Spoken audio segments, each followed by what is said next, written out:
मेरी पति हमेशा से एक असभ्य, बेताब और घमंडी किस्म के इंसान रहे। मैंने अपनी बेटी और परिवार वालों के वजह से उन्हें कभी नहीं छोड़ा। हम दोनों की एक दूसरे से शादी करने के लिए मजबूर किया गया था। ऐसा इसलिए क्योंकि हम दोनों के पिता के बीच एक व्यावसायिक समझौता हुआ था, जिसकी वजह से मेरा रिश्ता उनके साथ तय हो गए। मेरे परिवार में शादियों का ऐसा ही पैटर्न चल रहा है जिससे मुझे सबसे ज़्यादा नफरत है। मुझे कभी भी किसी ऐसे व्यक्ति के साथ रहने का मौका नहीं मिला जिससे मैं प्यार कर सकूं। मुझे अपने पति से भी कभी प्यार नहीं मिला। उन्होंने मुझे कभी नहीं बताया कि वो मुझसे प्यार क्यों नहीं करते। मेरी बेटी का गणित का टीचर बहुत प्यारा लड़का था। मैंने अक्सर उसे मुझसे नज़र मिलाते हुए देखा था।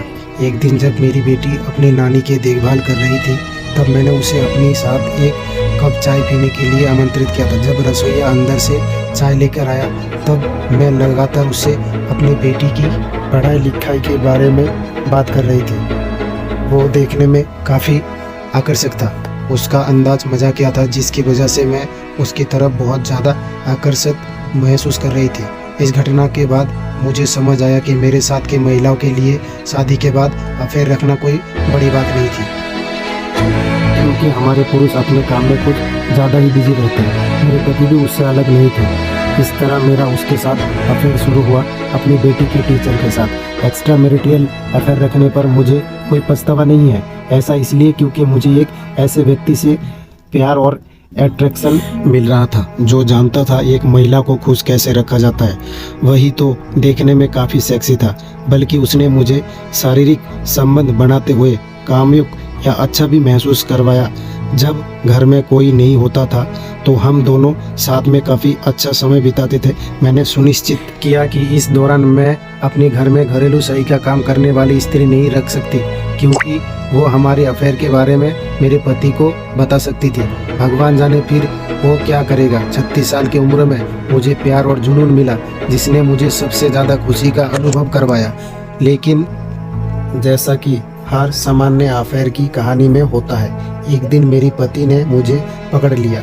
ऐसा तब हुआ जब मैं और मेरा प्रेमी एक दूसरे के अपनी कल्पना से भरी कुछ सेक्सुअल तस्वीर भेज रहे थे। इस दौरान मैंने अपनी पति और बेटी के घर वापस आते हुए एक आवाज़ सुनी। मैं काफ़ी जल्दी में थी, जिसकी वजह से मैं उनका अभिवादन करने के लिए अपना फ़ोन अपने बिस्तर पर रखकर नीचे चली गई। मैं उन्हें बातचीत में शामिल करने की कोशिश कर रही थी कि मेरी पति बाथरूम का इस्तेमाल करने के लिए बाथरूम में आ गए। मैं एकदम से डर गई और उनका पीछा करते हुए कमरे की तरफ बढ़ी। मैंने देखा उसके हाथ में मेरा फ़ोन था। वो उसे लगातार स्क्रॉल कर रहा था। ये सब देखकर मैं चौंक गई। मुझे लगा कि मैं इतनी बड़ी गलती कैसे कर सकती हूँ। वो मेरी टेक्स्ट मैसेज पढ़ रहा था। मुझे इतना डर लग रहा था कि वो मेरे साथ या मेरे प्रेमी के साथ कुछ ना कुछ जरूर करेगा, लेकिन उसका उल्टा हुआ। उसने मुझसे शांति से पूछा, इस बारे में कौन जानता है? मैंने कहा, कोई नहीं। उसने फ़ोन को ज़मीन पर फेंक दिया और उसके टुकड़े टुकड़े कर दिए। निराश होकर उसने अपनी उंगलियों को अपने बालों में घुमाते हुए कहा, मैं नहीं चाहता कि हमारी बेटी इन सब चीज़ों के प्रभावित हो।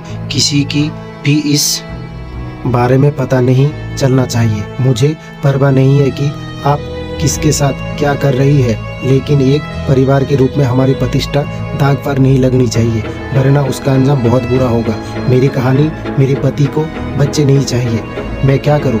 अपने पति के इन बातों का सुनकर मैं पूरी तरह से चुप रही, लेकिन इस दौरान मुझे इस बात का एहसास हुआ कि ऐसे मेरी बिल्कुल भी परवाह नहीं थी। हमारी शादी पूरी तरह फर्जी थी। अगर मेरे पति ने कभी मेरी परवाह की होती तो वो मुझसे कभी ऐसा नहीं करता। वो मुझे डराता, धमकाता, लेकिन ऐसा नहीं हुआ। मैं भी काफ़ी खुश थी कि उस मेरे अफेयर से कोई दिक्कत नहीं थी। बस्ते में उसे बस छुपा कर रखूं। मुझे पता था कि मैं ये सब बहुत आराम से कर सकती हूँ।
दोस्तों ये कहानी अगर आप लोगों को अच्छा लगा तो प्लीज़ लाइक करें, शेयर करें और ऐसे कहानी और सुनने के लिए हमारे चैनल को सब्सक्राइब करें।